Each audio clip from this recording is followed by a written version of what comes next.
Hi అందరికీ, నేను మీ సహదేవ్. చాలామంది బంధువులు ఒక్కోసారి ఏమంటారు అంటే, ఏదైనా ఊరికి పోయినప్పుడు వాళ్ళు, అబ్బా సహదేవ్ నువ్వు చాలా రోజులకు కనబడ్డావు, ఎన్ని రోజులే నిన్ను చూడక అని మాట్లాడుతూ ఉంటారు. అంటే వీళ్ళు నన్ను రోజు చూడాలని, రోజు ఏదో వీళ్ళు నన్ను ఇష్టపడ్డారు అని అన్నట్టుగా వాళ్ళ మాట తీరు అట్లా ఉంటుంది.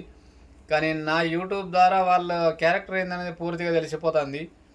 నా మీద గంత బాధపడే వాళ్ళు అప్పుడో ఇప్పుడో ఒక్కసారైనా నన్ను చూడడం కోసమైనా నా యూట్యూబ్ చూడాలి. అంటే నా యూట్యూబ్ నాకు తెలియకుండానే వాళ్ళు నన్ను చూడొచ్చు.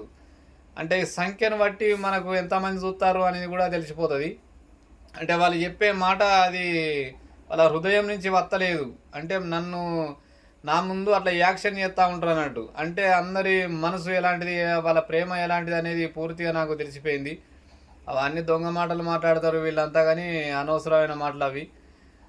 కానీ ఎవరేం బాధపడ్డా పర్వాలేదు, కానీ అట్లా నిజాలు మాట్లాడు కొంచెం నేర్చుకోండి. అబద్ధాలంటే పక్క పెట్టి ముఖ్యంగా సహదేవ్ ముందు మాత్రం కొంచెం నిజాలు మాట్లాడడానికి అలవాటు పడండి. నిన్ను ఆలోచించడానికి, నిన్ను చూడటానికి మాకు తీరతలేదు అని చెప్పడం చాలా బెటరు.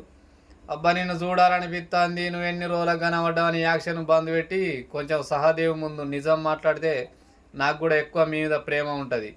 ఇది ఒక్కటి మాత్రం దయచేసి మర్చిపోవద్దు. అందరు వేరు, ఈ సహదేవ్ అనేటోడు చాలా తేడా ఉంటాడు. కొంచెం తెలుసుకుంటే బాగుంటుంది. అందరికంటే నేను వేరే ఉంటా. కొంచెం అది తెలుసుకోండి. నా మాట తీరు, నా రూపం అన్నీ తెలుసుకుంటే బెటర్గా ఉంటుంది.